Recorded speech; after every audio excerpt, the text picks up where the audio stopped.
तो आ गए आप लोग। क्या हाल चाल है भाई लोग। आज अपन एक नया सीरीज चालू करने जा रहे हैं जिसका नाम है मोस्ट इंपॉर्टेंट क्वेश्चंस वाली सीरीज। तो हमारी मैथ्स की रिवीजन हो चुकी है। मैं आशा करता हूं कि आपने वो सारे मेरे जो वन शॉट वीडियोस हैं रिड्यूस सिलेबस के अकॉर्डिंग वो आपने जरूर उससे रिवीजन किया होगा।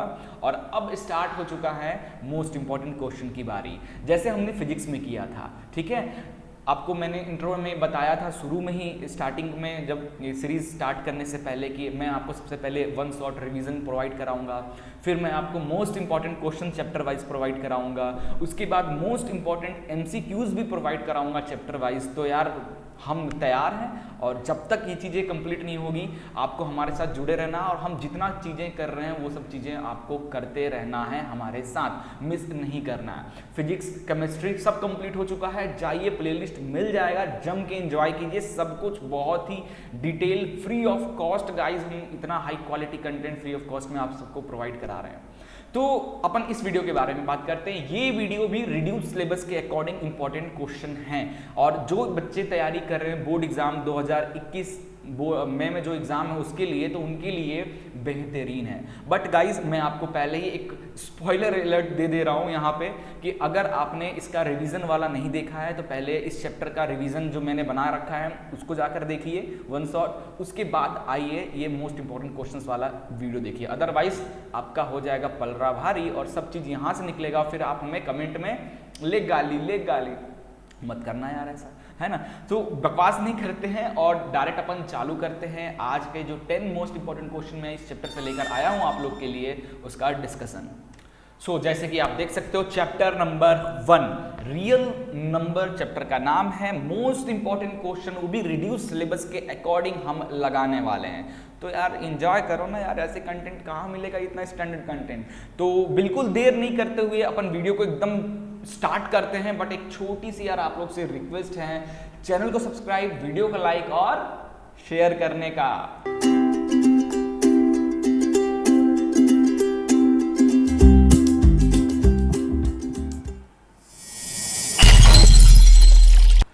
चलिए स्टार्ट करते हैं। क्वेश्चन नंबर 1 आपके स्क्रीन पे केबीसी का क्वेश्चन है ये आपके सामने। If HCF 336,54 is 6 then find the LCM। बताओ भैया क्या होगा। देखो यार बहुत बच्चे मेरे को मैसेज करते हैं कि सर क्वेश्चन वगैरह जब सॉल्व करते हो तो यार लाइव आके किया करो तो मज़ा आएगा ज़्यादा, है ना। तो यार क्या है ना कि अभी मेरा जो सिस्टम है ना ये थोड़ा सा हिला डुला है, ज़्यादा मैंने लोड डाला ना तो क्रैश ही हो जाएगा। तो अपन अभी तो लाइव नहीं कर पाएंगे। आप लोग का सपोर्ट अच्छा मिलता रहा, सब कुछ अच्छा रहा, तो यार जल्दी हम आपके लिए लाइव क्लासेस भी लेकर आएंगे। बस यार मेहनत करो थोड़ा सा, मैं कर रहा हूँ आप लोगों के लिए इतना मेहनत, तो आपका भी फर्ज बनता है कि वीडियो को शेयर करो अपने फ्रेंड्स के साथ, है ना। आप लोग सपोर्ट करोगे तभी मैं अच्छा कर पाऊंगा। मैं अपनी क्वालिटी, आप मेरी क्वालिटी एक्चुअल में आप देखना चाहते हो तो रियली गाइस सपोर्ट करो। एक लाइक देना बहुत ज़रूरी है। आप लोग लाइक देते हो, कमेंट करते हो, बहुत ज़्यादा मोटिवेशन मिलता है। आप वीडियो देख लेते हो ना, कमेंट करते हो ना, लाइक करते हो, तो यार अजीब सा लगता है, थोड़ा सा दुख हो जाता हूँ, मैं रोने लगता हूँ लाइक डट के, यार कुछ हो ही नहीं, है ना। तो मैं मेहनत कर रहा हूँ तो मैं चाहता हूँ कि आपकी तरफ से अच्छा कुछ फीडबैक मिले, है ना।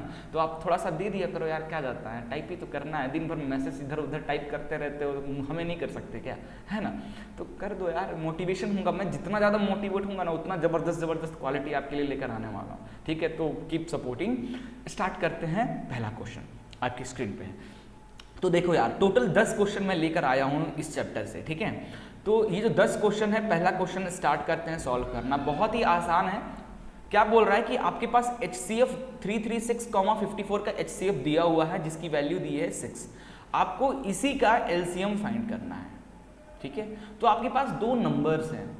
पहला नंबर कौन सा है बच्चों, पहला नंबर कौन सा है 336, और दूसरा नंबर कौन सा है 54।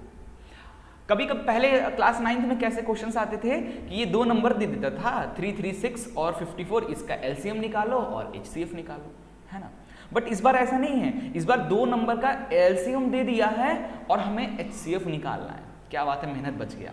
तो देखो यार इस क्वेश्चन को करते कैसे, देखो मैं ज़्यादा स्टेप्स पे नहीं जाऊंगा क्योंकि टाइम वेस्ट होगा और अपन का काम क्या है कि कम से कम टाइम में चीज़ों को कंप्लीट करना है ना, तो मैं बहुत स्टेप से नहीं लिखूंगा, but guys trust me board exam है, स्टेप बहुत ज़्यादा मैटर करता है, स्टेप मैटर बहुत ज़्यादा करता है, तो थोड़ा सा स्टेप्स में लिखना। मैं शॉर्ट वीडियोज़ बनाने के चक्कर में आपको उतना स्टेप नहीं, फिर भी मैं कोशिश करूँगा, ठीक है। तो गिवन स्टार्ट करेंगे, given HCF of 336,54 is equal to 6, ठीक है। लेट द टू नंबर्स को, ये मेरे नंबर्स मत लिख देना, पूरा NUMBER लिखना, ठीक है। Let the two numbers are 336 and 54 to find the LCM of this two number, ठीक है। तो एक फॉर्मूला है अपने पास, product of two numbers is how much, LCM into HCF। याद आया ये फॉर्मूला? ये फॉर्मूला याद आया कि नहीं, जल्दी बता दो बच्चा पार्टी लोग, जल्दी बताओ, ये फॉर्मूला याद आया? Product of two number is equal to LCM into HCF, याद आ गया? तो देखो यार प्रोडक्ट ऑफ टू नंबर, कौन से दो नंबर जो दिए हुए हैं, प्रोडक्ट यानी मल्टीप्लाई, तो मल्टीप्लाई कर दो 336 इंटू 54, प्रोडक्ट यानी दोनों नंबर का मल्टीप्लाई, वो किसके इक्वल हो जाएंगे, LCM और HCF के। तो LCM तो नहीं दिया है तो उसको वैसे ही लिख देंगे, और HCF दिया है कितना, 6, ठीक है। अब LCM चाहिए तो LCM को एक तरफ कर दो बच्चा पार्टी लोग, तो ये 6 इंटू में है तो इधर आके डिवाइड में हो जाएगा, तो can we write 336 into 54 divided by 6, कर लो सॉल्व, आ गया आंसर, कर लो। ये भी करके बताऊं क्या? कर लो यार, बता ही देता हूँ, नहीं तो पता चला कमेंट में बोले अरे सर कुछ तो बता दिया करो। कितना आया भाई, 3024 इसका आंसर आएगा, ठीक है। कटपिट कर लेना यार, ठीक है, इतना ये सब बताऊंगा तो फिर हो गया कल्याण। अगला क्वेश्चन चलते हैं, चलिए क्वेश्चन नंबर 2 आपके स्क्रीन पे है। क्या कह रहा है, right the smallest number which is divisible by both 306 and 657।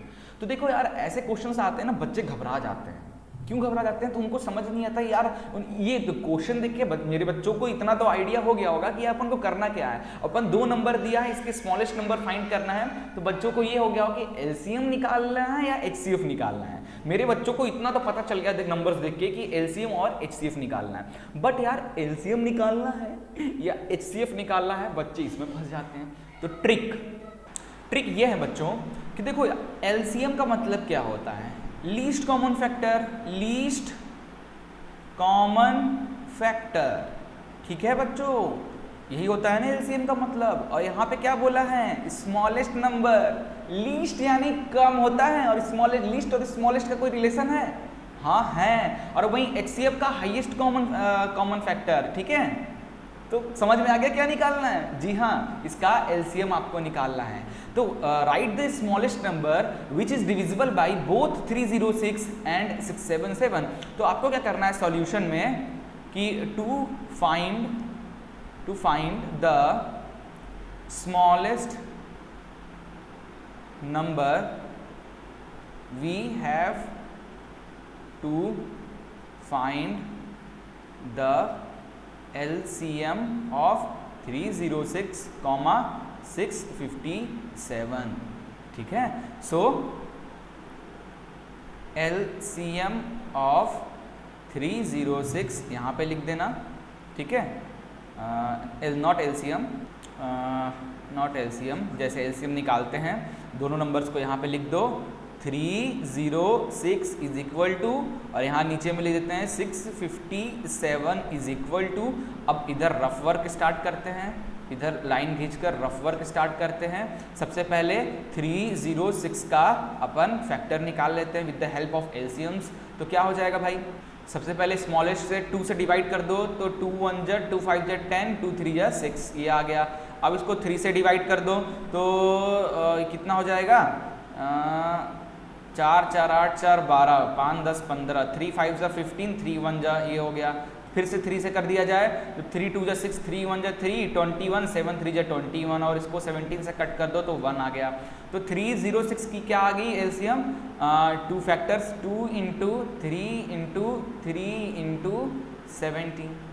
Clear हो गया बच्चों? अब हम क्या करेंगे, 657 की एलसीएम निकाल लेते हैं। निकालो यार 657 की एलसीएम। इसको भी 3 से काटें तो 3 से काट, 3 2 जा 6, 3 1 जा, ठीक है, तो 2 उधर 27, 9 3 जा 27, ठीक है। फिर 3 से काटते हैं तो 3 7 जा 21, 9 लेकर 3 3 जा 9 और ये अब 73 से ही कटेगा 1, तो ये आ गया 3 इंटू 3 इंटू 73। अब एलसीएम, देयरफॉर एलसीएम ऑफ 306, 657 कितना हो जाएगा? अब देखो ये दोनों तो कॉमन है, इसमें भी एक 3 है और इसमें भी एक 3 है, तो इसमें भी एक 3 है और इसमें भी 3 3, तो 3 3 जो कॉमन्स हैं उनको अपन एक ही बार लिखेंगे। ये 3 3 कॉमन है तो एक ही 3 लिखेंगे, ये 3 3 कॉमन है तो एक ही 3 लिखेंगे। बाकी बचा क्या? इसमें 2 बचा, 2 का पेयर नहीं बना है, 17 का पेयर नहीं बना है, इसमें बचा है 73 इंटू 73। इन सबको मल्टीप्लाई करो, आपका आ जाएगा आंसर, और इसका आंसर आ जाएगा 22338 के आसपास। क्लियर हो गया?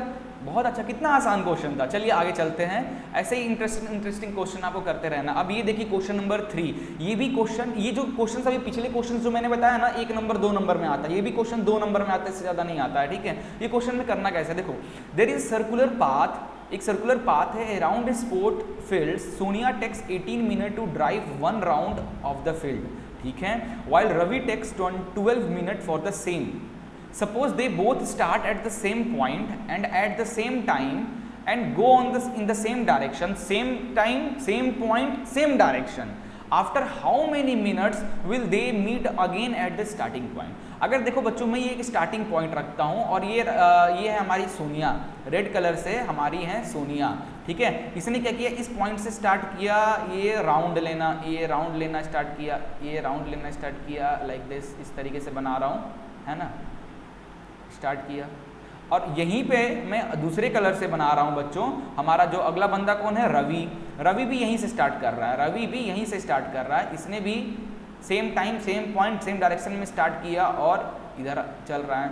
बट यार जाहिर सी बात है, हो सकता है 2 बंदा एक स्पीड से थोड़ी ना दौड़ पाएगा, जाहिर सी बात है, मेरी स्ट्रेंथ अलग है, आपकी स्ट्रेंथ अलग है, तो अपन की टाइम डिफरेंस तो होंगी, जाहिर सी बात है टाइम डिफरेंस होंगी। तो यही पूछ रहे हैं कि at after how many minutes they will meet, कितने मिनट बाद वो, जैसे दोनों सेम लाइन से दौड़ना चालू किए, एक आगे हो गया है ना, एक पीछे ही रह गया, तो मान लो एक ने एक राउंड कंप्लीट कर लिया, पहला वाला कंप्लीट कर ही रहा, तो दोनों एक पॉइंट पे दोबारा वो बंदा इतना स्पीड है कि दोबारा आपको कवर कर लिया, तो वो कौन सा सेकंड टाइम पे जब वो पॉइंट आया, सेम पॉइंट कौन सा पॉइंट था, वही बताना है कि और कितने टाइम पे, वही आपको बताना है इस क्वेश्चन में। तो देखो जब भी ऐसा क्वेश्चन आता है, जब कुछ कॉमन पूछता है ना, दोनों क्या बोला है, दोनों सेम पॉइंट और सेम डायरेक्शन से निकले और फिर एक पॉइंट पे आके मिले, है ना, तो कॉमन पॉइंट पूछा है ना, तो कॉमन यानी कॉमन हम किस में करते हैं, HCF जब निकालते हैं तो हम कॉमन देखते हैं। तो यहाँ भी आपको समझ में आ गया क्वेश्चन से, तो क्या करना है, मैं डायरेक्ट कर रहा हूँ, HCF निकालना है। तो HCF ऑफ किसका बच्चों, HCF of 18 minutes and 12 minutes. तो 18 यहाँ लिखता हूँ और यहाँ लिखता हूँ 12, स्टेप से करना, मैं डायरेक्ट कर रहा हूँ, स्पीड बढ़ा रहा हूँ मैं थोड़ा सा क्योंकि टाइम वेस्ट हो रहा है। 2 9 जा 18, 3 3 जा 9, 3 1 जा, देख लेना कुछ मिस्टेक हो तो ठीक कर लेना, बुरा मत मानना क्योंकि अपन जल्दी करने वाले हैं। 3 जा 3 1 जा, ये आ गया। तो 18 का एलसीएम आ गया 2 इंटू 3 इंटू 3 और 12 का एलसीएम आ गया 2 इंटू 2 इंटू 3। तो एक कॉमन ये हो गया और एक कॉमन ये हो गया, तो HCF ऑफ 18, 12 कितना हो जाएगा बच्चों, 2 इंटू 3, जो कॉमन रहता है वही लिखते हैं HCF में, एलसीएम में कॉमन वाले को तो सिंगल लिखेंगे ही, बाकी जो बचे हैं उनको भी लिख लेते हैं। 3 2 जा 6, तो आफ्टर 6 मिनट बाद वो दोनों फिर से एक बार मिलेंगे, ठीक है, अच्छा था। चलिए आगे चलते हैं।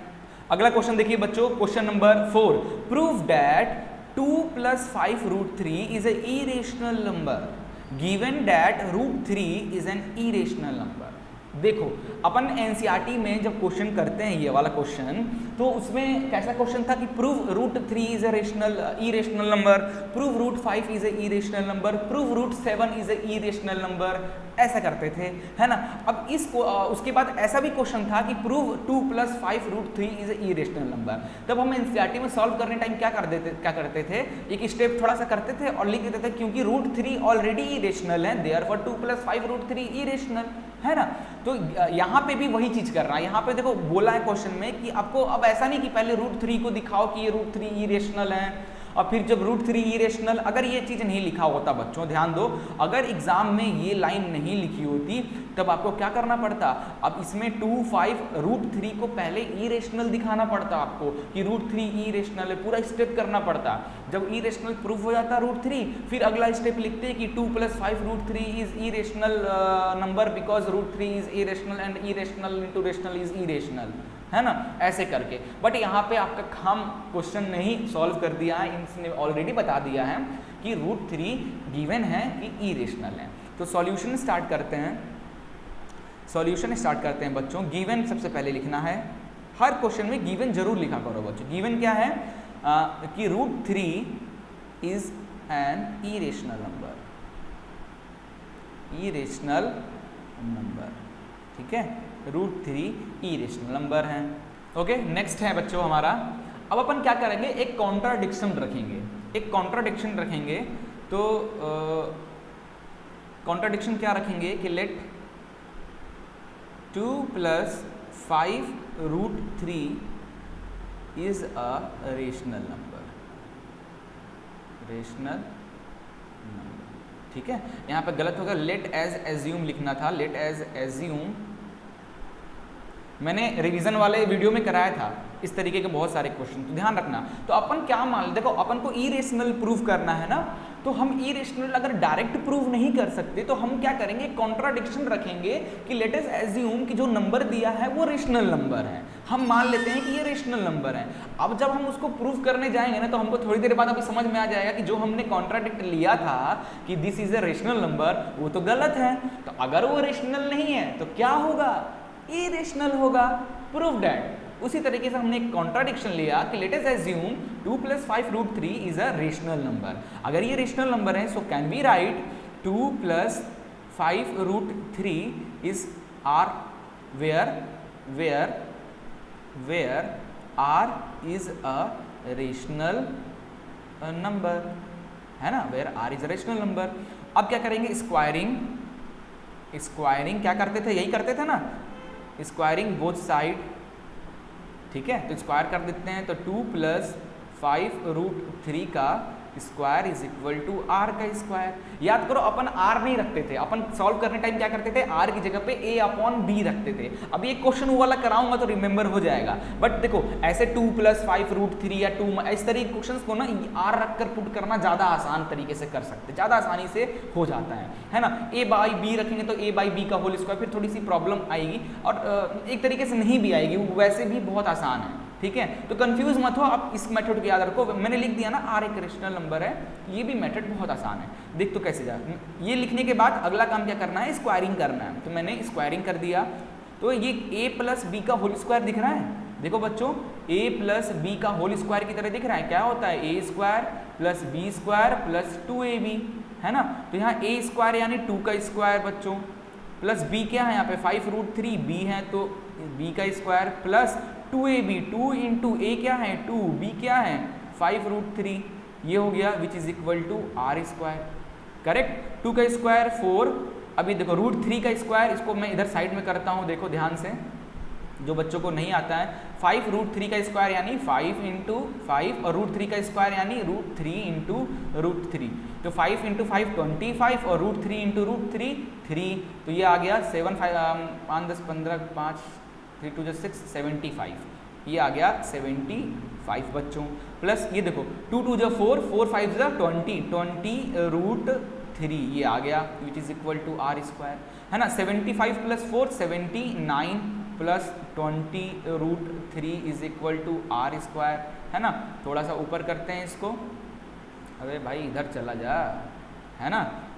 नेक्स्ट तो 20 रूट 3 को यही रहने देते हैं इधर आर स्क्वायर, ये 79 प्लस में इधर आएगा तो माइनस हो जाएगा, तो ये हो गया 79, है ना। अब √3 को इधर अकेला कर देते हैं और इधर आर स्क्वायर माइनस 79 ये इंटू में है, तो इधर आके क्या हो जाएगा, डिवाइड में आ जाएगा। तो अपन इस तरीके से 1/20 लिख सकते हैं डिवाइड में, ब्रैकेट में, ठीक है, लाइक दैट।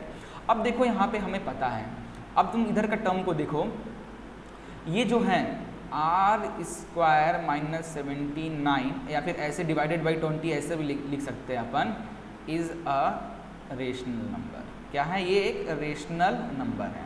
कैसे रेशनल नंबर बच्चों, p/q के टर्म में होता है, where q is not equal to what, 0। यही होता है ना, रेशनल नंबर क्या होता है, p/q के फॉर्म में होता है, where q is not equal to 0। यही होता है हमारा रेशनल नंबर। अगर मैं इसको तोड़ूं तो ये r स्क्वायर अपॉन 20 हो जाएगा और ये 79/20 हो जाएगा, तो ये तो p/q के टर्म में ही है। सो ये हमारा इधर का जो साइड है r square minus 79/20 is a rational number, but बच्चों but √3 is a irrational number given in the question, ठीक है। √3 तो इरेशनल दिया है, अब जब √3 इरेशनल दे ही दिया है, देयरफॉर आर कॉन्ट्राडिक्शन या are assumption was wrong and 2 + 5 √3 is a irrational number, ठीक है। तो इस तरीके से स्टेप में करोगे यार तो बहुत अच्छे नंबर मिलेंगे आपको इस क्वेश्चन का, ठीक है। चलिए आगे बढ़ें। अगला क्वेश्चन है बच्चों क्वेश्चन नंबर 5। क्वेश्चन नंबर 5 क्या कह रहा है कि prove that √2 is a rational number. कितना आसान है यार, कितना आसान है, √2 को इरेशनल नंबर प्रूफ करना है। यहाँ पे एक लाइन ड्रॉ करता हूँ मैं, इधर सामने ही कर लूँगा। तो स्टार्ट करेंगे, let us assume √2 is a rational number. मैंने पहले ही एजम्पशन ले लिया कि √2 इज ए रेशनल नंबर। अगर √2 रेशनल नंबर है, therefore √2 is equal to p/q। p/q कोई नंबर है, वेयर, यहाँ पे लिख दो where p and q are some positive integers, ठीक है, ये हो गया। अब क्या करना है, q को इधर भेज दो तो ये हो जाएगा q √2 is equal to p, ठीक है। अब स्क्वायरिंग बोथ साइड तो ये हो जाएगा √2 का whole square is equal to p का स्क्वायर। तो ये आ जाएगा √2 यानी ये आ जाएगा 2q स्क्वायर, √2 इंटू √2 2 और q square q is equal to p square. तो यहाँ से कुछ चीज़ें लिखता है। यहाँ पे क्या आ रहा है कि अकॉर्डिंग टू थ्योरम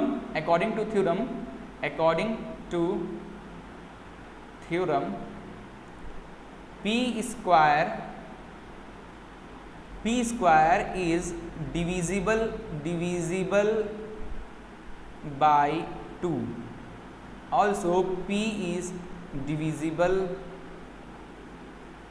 by 2, ठीक है। ये तक चीज़ें कोने में लिखना पड़ेगा। क्या समझ में आया इससे? देखो हमने जो थ्योरम पढ़ा था, इसका जो थ्योरम आई थिंक थ्योरम 1.3 था, उस थ्योरम का कहना था कि जब ऐसा कुछ होता है जो एक को प्राइम जो एक कंपोजिट नंबर होते, कंपोजिट नंबर क्या, प्राइम नंबर से मिलकर एक कंपोजिट नंबर बनता है, ठीक है। प्राइम नंबर क्या होता है, जिनके 1 के अलावा और कोई फैक्टर नहीं होना चाहिए।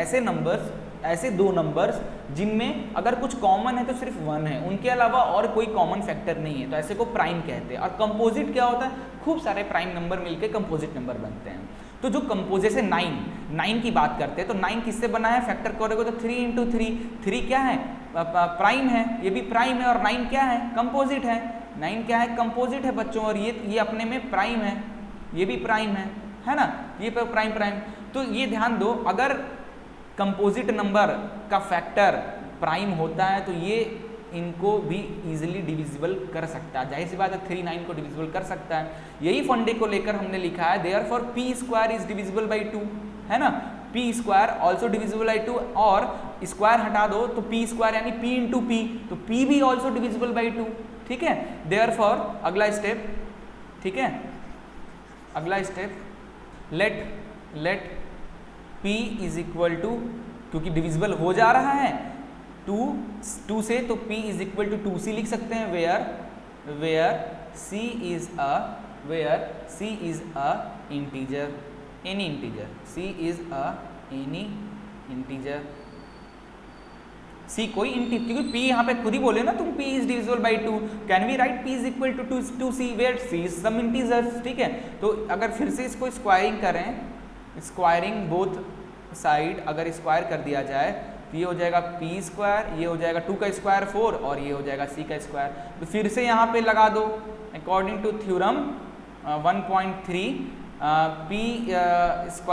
P square is divisible by 4, ठीक है। ओके, नॉट अभी 2 मिनट रुको, अभी इतनी जल्दी नहीं, एक स्टेप और छूट गया हमारा, एक स्टेप और छूट गया। ये स्टेप क्या है, अब पी स्क्वायर की वैल्यू देखो, पी स्क्वायर की वैल्यू क्या है बच्चों, या इसको इक्वेशन नंबर 1 दे देना, फ्रॉम इक्वेशन 1 पी स्क्वायर की जगह पर लिख देते हैं 2q स्क्वायर, क्योंकि पी स्क्वायर किसके बराबर है, 2q स्क्वायर के, तो ये हो जाएगा 4c स्क्वायर, तो ये 2 1 जा और ये 2 2 जा, तो ये आ गया q square is equal to how much बच्चों, 2c स्क्वायर, ठीक है। तो नाउ यहाँ पे लिखो, मैं हट जाता हूँ, यहाँ पे लिखो according to theorem 1.3 q square is divisible by 2 और q is also divisible by 2, ठीक है। अब यहाँ पे क्या दिक्कत समझ में आ रहा है, देखो यहाँ पे हमने √2 को माना था, √2 is a rational number p by Q, ठीक है बच्चों, ध्यान देना मेरी बातों को, √2 हमने रेशनल नंबर माना था, where p and q are some integers, तो p और q अगर कोई इंटीजर्स है बच्चों, तो p अगर किसी को रेशनल नंबर रहना है, मान लो अगर कुछ ऐसा लिखा हुआ है 4/2, ठीक है बच्चों, 4/2 ये रेशनल नंबर है? अबे ये देखो 2 1 से कट गया, ये 2 2, जो ये आ गया आंसर 2, फ्रैक्शन में तो है ही नहीं, है ना।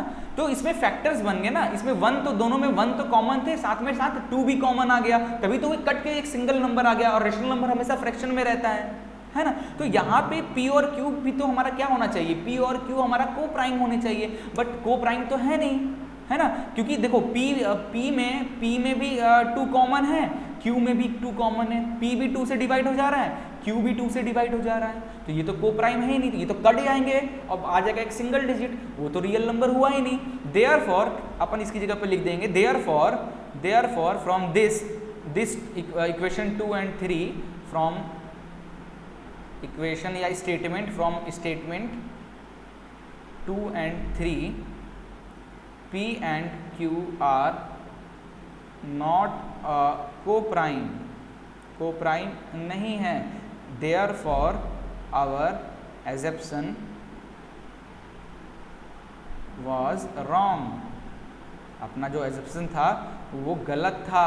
क्या assumption था, हमने माना था कि ये भैया रेशनल नंबर हैं, ठीक है, therefore √2 is a irrational number, ठीक है, क्लियर हो गया। तो इस क्वेश्चन को इस तरीके से स्टेप में करोगे इतना, तब जाकर 5 नंबर मिलेगा, और 4 नंबर 3 नंबर 5 नंबर में क्वेश्चन आता ही रहता है। चलिए आगे बढ़ते हैं बच्चों, अगला क्वेश्चन है, अगला क्वेश्चन देखिए कि find a rational number between √2 और √3 के बीच में रेशनल, ये क्लास 9th का क्वेश्चन आ गया है, कभी कभी पूछ दिया जाता है क्लास 10th में भी, है ना, प्रीवियस ईयर में ये क्वेश्चन 1 नंबर में आया था, है ना, MCQ में भी आ जाता है। तो यार √2 और √3 का निकालना है, तो √2 को वो वाले सब डिवीजन मेथड से √2 की वैल्यू निकाल लो, इट इज 1.414, और √3 का भी 1.732, तो 1.4 और बच्चा 1.7 के बीच में हमारा क्या आता है, 1.5 आता है,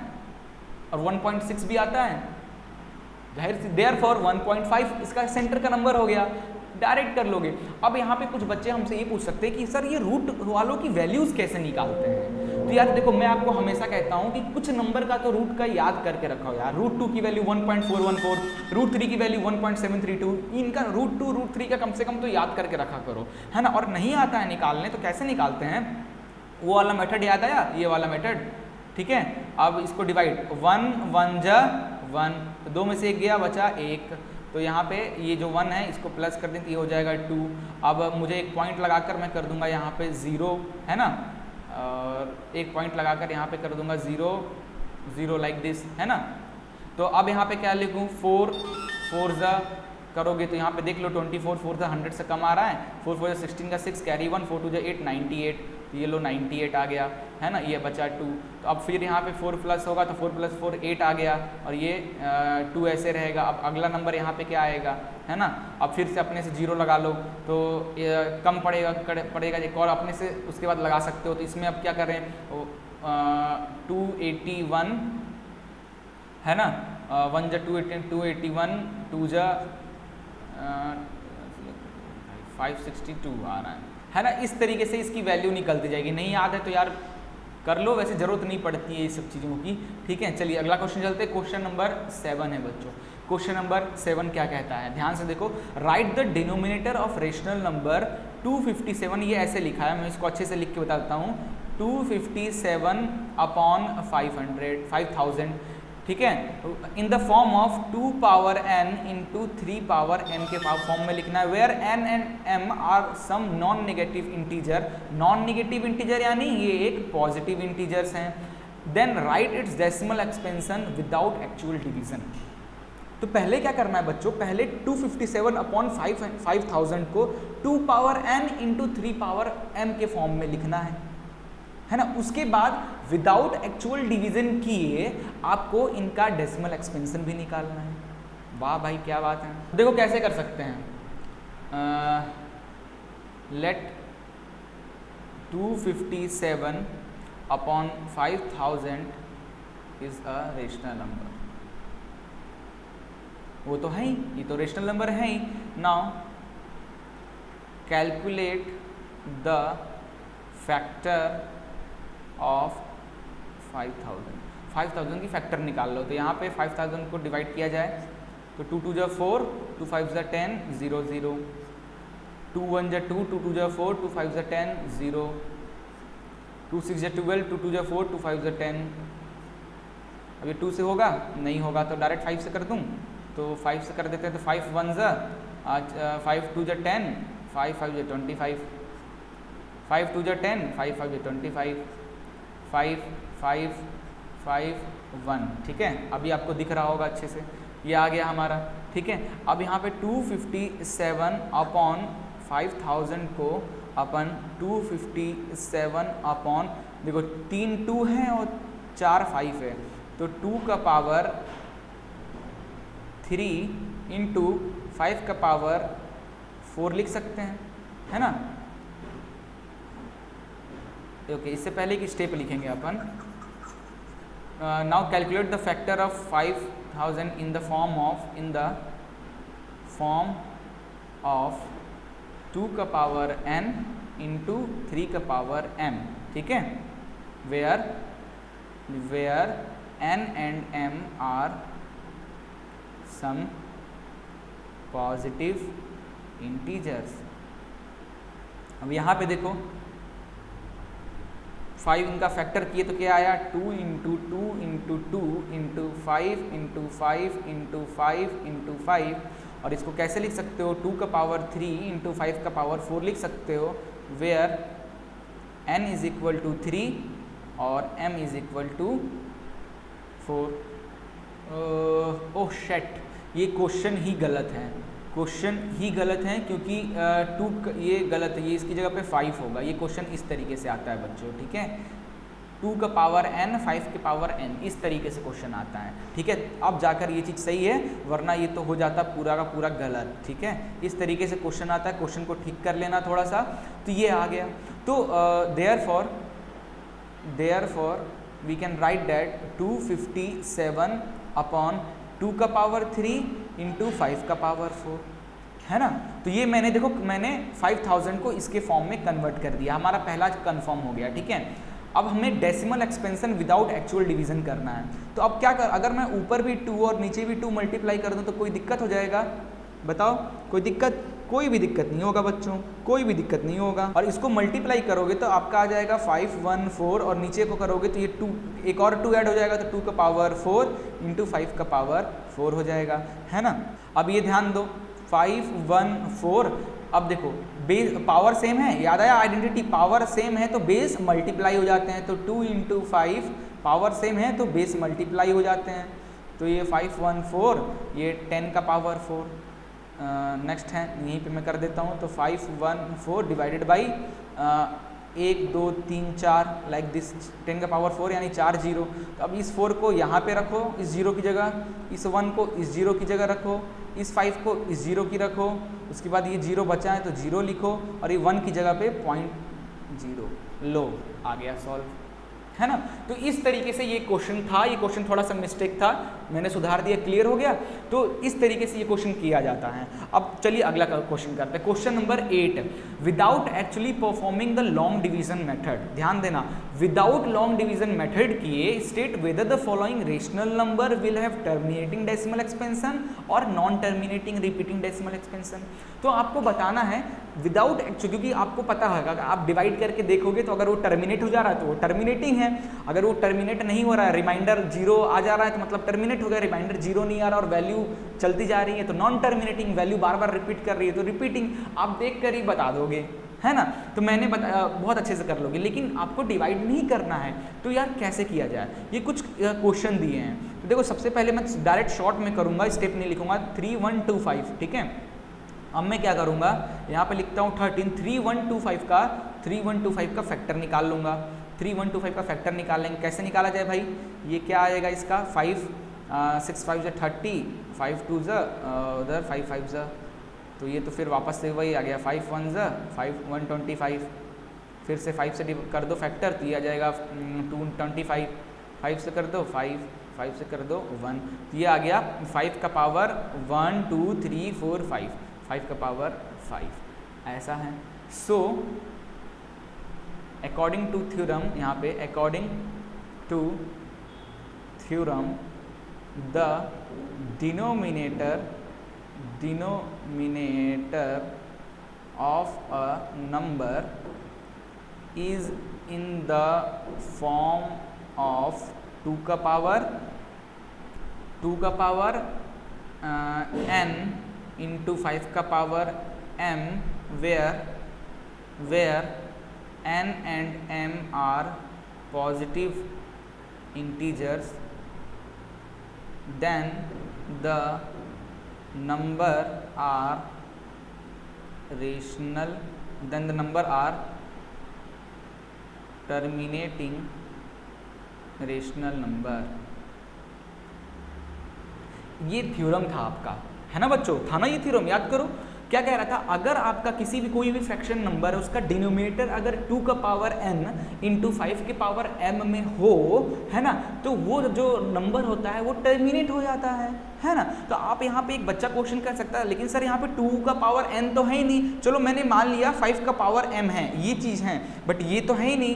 क्यों नहीं है बच्चों, ध्यान से तो देखो, क्या मैं 2 का पावर 0 इंटू 5 का पावर 5 लिख दूंगा तो ये घुमा फिरा के 2 का पावर 0 यानी किसी भी नंबर का पावर 0 होता है, इसका मतलब 1 इंटू 5 का पावर 5, तो 13 5 का पावर 5, मतलब है ना।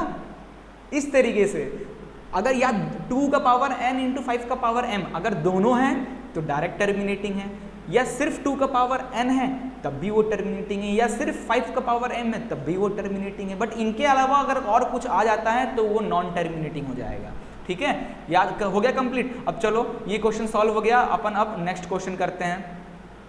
नेक्स्ट इसी में और भी क्वेश्चन दिए हुए हैं, इन सबको भी जल्दी जल्दी निपटाया जाए, जल्दी जल्दी करेंगे अपन। अगला देखो 2-3 क्वेश्चन में इसलिए दिया हूँ कि आपको कॉन्सेप्ट क्लियर हो जाए इसके। 17/8 का, तो इसका 17, 8 का फैक्टर निकालो, क्या आएगा 8 का फैक्टर, एलसीएम ले लो 8 का, 2 4 ज़ा 2 2 ज़ा 2 1 ज़ा, तो 2 का पावर क्या आ रहा है 3 आ रहा है, तो ये भी 2 का पावर n इंटू 5 के पावर n के फॉर्म में है, लाइक 17/2 का पावर 3 इंटू 5 का पावर 0, वेयर n is equal to 3, m is equal to 0 है, देयरफॉर ये भी इरेशनल, देयरफॉर ये भी टर्मिनेटिंग रेशनल नंबर है। ठीक है, ये भी टर्मिनेटिंग रेशनल नंबर है। ठीक है बच्चों, देखो कितना आसान था। चलो अगला क्वेश्चन देखो, थोड़ा सा और एडवांस क्वेश्चन। अगला क्वेश्चन तो बहुत आसानी है, ये तो दे दिया है 129 अपॉन 2 का पावर 2 इंटू 5 का पावर 7 इंटू 7 का पावर 5। ठीक है, तो क्या ये टर्मिनेटिंग रेशनल नंबर है या नॉन टर्मिनेटिंग है? तो ये है नॉन टर्मिनेटिंग बिकॉज, क्या लिखोगे reason? Because its denominator not in the form of 2 का पावर n इंटू 5 का पावर n। नहीं है ना, यहाँ 2 का पावर 5 का तो है, बट ये एक्स्ट्रा आ गया ना, तो ऐसा नहीं होना चाहिए। सिर्फ ये दोनों होना चाहिए, या फिर ये एक अलग नहीं। अगर ऐसा है तो ये नॉन टर्मिनेटिंग हो जाएगा। ठीक है, चलिए ये भी क्वेश्चन हो गया। मैं स्टैंडर्ड की कोई भी क्वेश्चन आए तो आप हंसो ना, इसलिए मैं ये 4 क्वेश्चन एक साथ दे दिया हूँ इंपॉर्टेंट में। 455, चलो इसका करो 64, 455 का एलसीएम लो, जल्दी करो, जल्दी एकदम करो। चलो सबसे पहले 5 से कर दिया जाए, तो 7 9 5 से 45 ना, 9 और ये 1 आ गया है ना। अब इसको कैसे 7 से कर देते, 7 1 जा और 7 3 जा 21 और इसको 13, तो ये आ गया क्या 5 इंटू 7 इंटू 13। तो ये तो है ही नहीं इसके फॉर्म में, तो ये डायरेक्ट ये क्या हो जाएगा नॉन टर्मिनेटिंग। ये तो 2 पावर n m का है ही नहीं, ये तो डायरेक्ट नॉन टर्मिनेटिंग होंगे। चलिए आखिरी क्वेश्चन देखते हैं, 6 पावर 15, तो 6 अपॉन 15, तो 15 का क्या हो जाएगा भाई, 15 का एलसीएम क्या हो जाएगा, जल्दी से कर लो। सॉरी 5 3 जा 15 और 3 1, तो ये आ गया 5 इंटू 3। तो इसमें ये भी नहीं है, ये भी देखो 2 पावर n और 5 का पावर m, ये भी नहीं है। 5 का तो है बट 2 का नहीं है और एक्स्ट्रा में 3 आ गया, तो ये भी हमारा नॉन टर्मिनेटिंग होगा। ठीक है, जैसा पहला क्वेश्चन स्टेप से लिखा था ना, वैसे ही सारे क्वेश्चन को स्टेप से करना है। चलिए अगला क्या करते हैं, question number 9, very important question है बच्चों। The following real number have decimal expansion as in the given below. ये डेसिमल एक्सपेंशन में दिया हुआ है, दिया रहेगा ऐसा क्वेश्चन आपको एग्जाम में। In which case decide whether they are rational और नॉट। आपको बताना है कि इसमें से कौन सा रेशनल है और कौन सा रेशनल नहीं है। इफ अगर वो रेशनल है तो उसको p बाई क्यू के फॉर्म में लिखना है। And what can you say about the prime factor of q, और जब उसका प्राइम q का जो डिनोमिनेटर वो आएगा, उस डिनोमिनेटर के बारे में आप क्या लिखोगे, आपको बताना है। ठीक है, तो देखो बहुत ही आसान है। तो देखो अपन सबसे पहला क्वेश्चन करते हैं, 43.123 4 5 6 7 8 9। तो ये क्या हो गया, देखो यहाँ तक आने के बाद ये टर्मिनेट हो गया। This number is terminated. So 43.123 4 5 6 7 8 9 is a terminating rational number. क्यों, देखो ना, ये इसके बाद का तो कोई नंबर है नहीं, डॉट लगाया है कि भाई ये और आएगा या नहीं, कुछ और किया, तो ये मतलब क्या हुआ, ये टर्मिनेट यहाँ पे खत्म हो चुका, रिमाइंडर 0 आ चुका है, तो ये टर्मिनेटिंग रेशनल नंबर है। अगर ये टर्मिनेटिंग रेशनल नंबर है तो ये p बाई क्यू के टर्म में रहेगा, जाहिर सी बात है, क्योंकि rational number p by Q के टर्म में रहता है। और जो q है वो क्या होगा q, वो q जो होगा बच्चों वो 2 का पावर n इंटू 5 के पावर m के फॉर्म में होगा। बस यही आपको करना था, बस यही इतना सही इस क्वेश्चन में करना था। वहीं सेकंड क्वेश्चन देखो, तो ये सेकंड क्वेश्चन को देखोगे तो भाई देखो, ये एक तो ये नॉन रिपीटिंग है ना, मतलब ये टर्मिनेट हो ही नहीं रहा है, डॉट दिया, ये टर्मिनेट नहीं हो रहा है, तो जाहिर सी बात ये टर्मिनेट नहीं हो रहा, तो ये इरेशनल हो गया। और ये अगर इरेशनल हो गया तो इसको फिर कुछ प्रूफ बताना ही नहीं है। अब ये देखो ये क्या हो रहा है, 43 पॉइंट ये लिखा है, रिपीट कर रहा है, बार बार ये चीज़, बार बार यही चीज़ रिपीट कर रहा है। तो कोई चीज़ रिपीट कर रहा है और वो टर्मिनेट, क्योंकि ये लिखा है रिपीट कर रहा था, कट नहीं रहा है, टर्मिनेट नहीं हो रहा है, ठीक है। ये रिपीटिंग तो हो रहा है बच्चों, रिपीटिंग तो हो रहा है, बट ये साथ ही साथ नॉन टर्मिनेटिंग भी है। तो अगर ऐसा है तो ये क्या है, ये रियल नंबर नहीं, ये इरेशनल नंबर है, इरेशनल नंबर कहलाएगा। ठीक है, तो गाइज रिवीजन वाला वीडियो जाकर देखो, मैंने बहुत अच्छे से उसमें बताया है कि कैसे रेशनल और इरेशनल को पहचानते हैं। जाकर वीडियो देखो, मैंने उसको डिस्क्रिप्शन में आपको लिंक वगैरह प्रोवाइड कर दूंगा, या फिर आप मेरे प्लेलिस्ट में जाना, maths one shot exam revision 2021 playlist मिल जाएगा, उसमें पहला ही चैप्टर है रियल नंबर, उसको देखो, बहुत अच्छे से समझाया हूँ उसमें मैंने, ठीक है। चलिए आखिरी क्वेश्चन, ये क्वेश्चन मैं अपने से लिखा हूँ, चेक वेदर 6 का power n can and with digit 0 for any natural number n। ठीक है, ये एनसीईआरटी का क्वेश्चन है और एक दो बार एग्जाम में पूछा गया है। आपको चेक करना है बच्चों कि 6 का पावर n जो है, ठीक है, कैन एंड विथ डिजिट 0। ठीक है, मतलब क्या है, n का पावर 1 रखने पे ये आ जाएगा 6 का पावर 1 दैट इज 6। क्या ये 0 आ रहा है? क्या ये 0 से एंड हो रहा है? नहीं हो रहा है। ऐसे ही n की जगह पे अगर हम 2 रख दें बच्चों, 6 का पावर 2 हो जाएगा तो 36 आ जाएगा। क्या ये 0 से एंड हो रहा है? नहीं हो रहा है। वैसे ही 6 का पावर अगर n की जगह अगर हम 3 रखें बच्चों, तो यहाँ पे 6 का पावर n, तो ये 3 यानी 6 इंटू 6, ठीक है। क्या ये 0 से एंड होगा? आंसर निकाल के देखना, नहीं होगा, ये भी नहीं होगा, है ना। तो इसका रीज़न लिखना है आपको, क्यों नहीं होगा, ठीक है, इसलिए नहीं होगा। इसको कैसे लिखा कैसे जा, इसको सॉल्व कैसे करें, स्टेप में कैसे लिखें वो देखो। तो देखो, if any natural number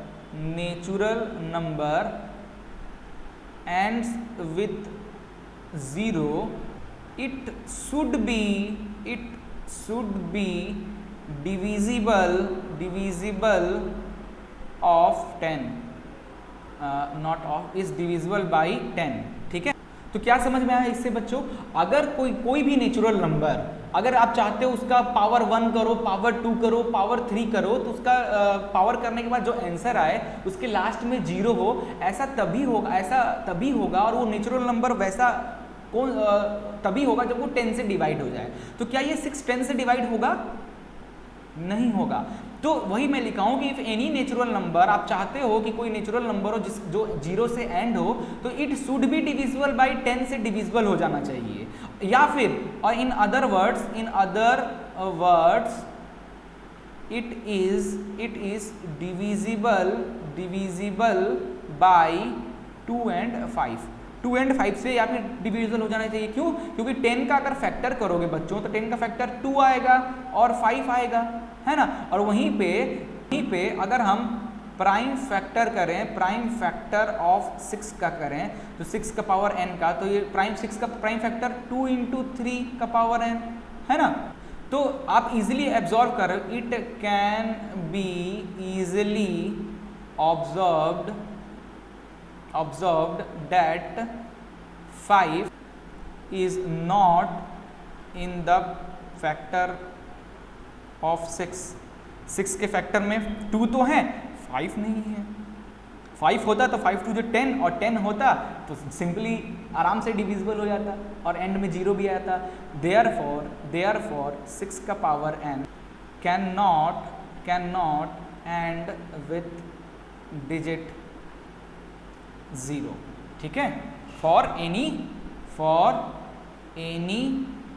natural number n, किसी भी नेचुरल नंबर n के लिए 6 का पावर n जो है कभी भी उसका 0 नहीं आएगा। ठीक है, बस गाइस हो गया, यही 10 क्वेश्चन थे इस चैप्टर से। रिड्यूस सिलेबस के अकॉर्डिंग एक्सरसाइज तो 1 कट ही गया था, नहीं तो 1-2 क्वेश्चन और ऐड हो जाते। तो जितना क्वेश्चन मैंने आपको इस वीडियो में कराया है ना, ट्रस्ट मानो गाइस, अगर ये पूरे वीडियो में जितने क्वेश्चन मैंने बताया, ये सारे क्वेश्चन एकदम अच्छे से अगर आपने कर लिया, इन सारे क्वेश्चन का कॉन्सेप्ट समझ लिए, तो मैं ये नहीं कर रहा हूँ कि यही सेम क्वेश्चन आपके एग्जाम में आएंगे, बट ट्रस्ट मी 80% से एवब चांसेस रहेंगे इस साल कि इसी से जो क्वेश्चन 10 क्वेश्चन मैंने कराया है ना, इसी 10 क्वेश्चन में से ही आपका एग्जाम में क्वेश्चन आएगा। और आप ट्रस्ट में, अदरवाइज आप हमें गालियां दे देना कमेंट में, आइए पूरा मैं रेडी हूँ, बट मुझे अपने पे इतना भरोसा है कि यार आएगा तो इसमें से ही आएगा। ठीक है, बट वैल्यूज चेंज हो सकते हैं, बट इसी टाइप के क्वेश्चंस आएंगे। ठीक है, तो जितने क्वेश्चन कराए हैं इसको करो, एक बार करो, 2 बार करो, जितना लिखोगे ना उतनी प्रैक्टिस होगी।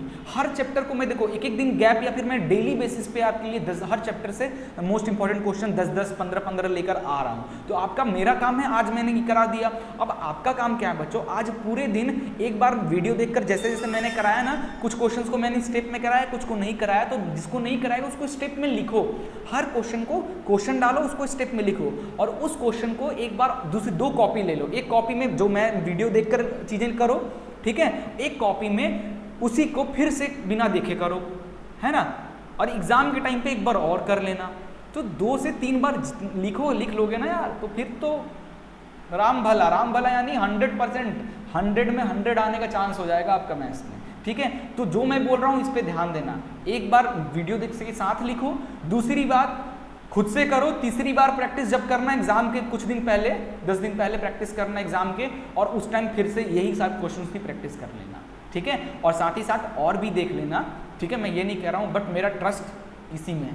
मिलते हैं नेक्स्ट वीडियो में एक और नए चैप्टर के साथ, उसके इंपॉर्टेंट क्वेश्चंस के साथ। तब तक के लिए जय Hind, keep inside and keep safe and please support me यार, सपोर्ट मी, ठीक है। मिलते हैं नेक्स्ट वीडियो में, गुड बाय।